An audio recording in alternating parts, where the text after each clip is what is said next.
These 4 F1 moments will have you gripping the edge of your seat. They're shocking, intense, and prove just how dangerous motorsports can be. Number 4. Fasten your seatbelts as we travel back to the 2010 European Grand Prix in Spain's sunny city of Valencia.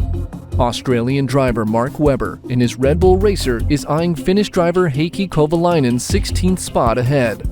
It's lap number 9. Webber's calculating an overtaking move on Heikki Kovalainen's Lotus. He goes for it, but things don't go as planned.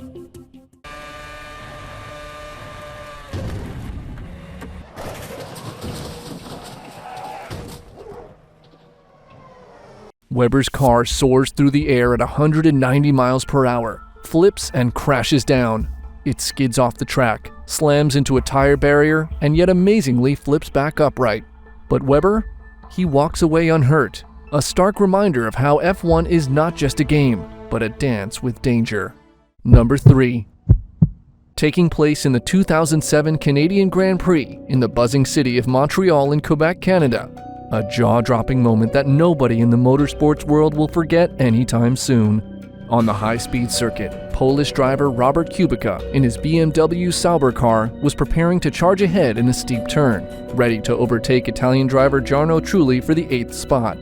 But in an astonishing turn of events, this terrifying scene begins to unfold.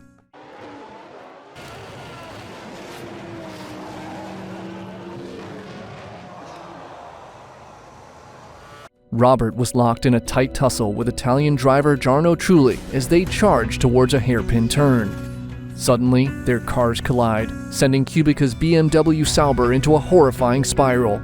The force of the crash? A whopping 75 Gs. To put that into perspective, astronauts experience about 3 Gs during a rocket launch. Could anyone walk away from this? Miraculously, Kubica does. He's rushed to the hospital with just a sprained ankle and a concussion. When his team manager found Kubica awake, he asked the following alert: "Can I race at Indianapolis next weekend?" And as a testament to his never-give-up spirit, he returns to the same track a year later. This time, though, he's not crashing out, he's winning the race. An amazing turnaround from a moment that could have resulted in major injuries, or worse. Number 2. In the season-ending Abu Dhabi Grand Prix, a heart-stopping scene unfolds in the very first lap. German driver Nico Hulkenberg is behind the wheel of his Renault, gearing up to fight for 7th place. Suddenly, there's contact between Hulkenberg and Romain Grosjean's vehicle at one of the circuit's tight turns. What follows is a scene straight out of a nightmare. The Renault flips upside down, ignites into flames, and Hulkenberg is left hanging there.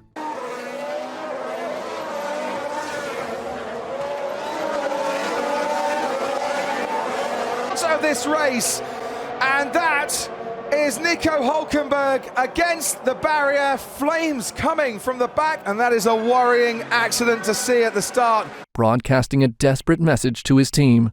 Yeah, like a cow. Yeah. Get me out of this fire. Yeah. There's fire. It's alright, they're coming. They're coming. Thankfully, the marshals quickly reach him, helping him out of the terrible event. Miraculously, Hulkenberg reports he's intact from any injury. Another escape from what could have been a catastrophic disaster. Number 1. The year is 2020 at the Bahrain Grand Prix. Right out the gate, something goes very wrong.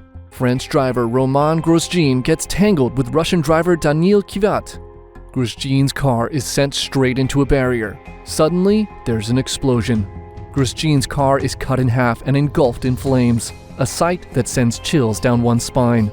For a few moments, no one knows what's going to happen. Oh, their way through, and Lance Stroll going off the track already, and that is that damage for Lando Norris. That's certainly damage, and a big fire there as they exited out of turn 3, and that looks very nasty. But then, Grosjean emerged from the flames, walking, a little burned and shaky, but he's alive and on his feet. Everyone breathes a sigh of relief as he's helped into a medical vehicle. Despite the burns and possible broken ribs, Grosjean checks in later from the hospital, looking okay. It's nothing short of a miracle. Grosjean spent 3 nights in the hospital and was treated for burns on his hands.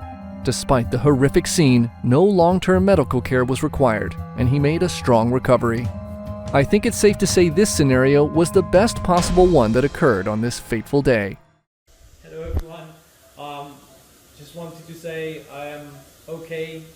Well, sort of okay. Thank you very much for all the messages. I mean, I wasn't for the Halo some years ago, but I think it's the greatest thing that we've brought to Formula One, and without it I wouldn't be able to speak to you today. So thanks to all the medical staff at the circuit, at the hospital, and hopefully I can write you quite soon some messages and tell you how it's going. If these F1 moments left you in awe, then these 5 NASCAR moments that went horribly wrong will probably make you anxious the next time you drive. I'll see you there.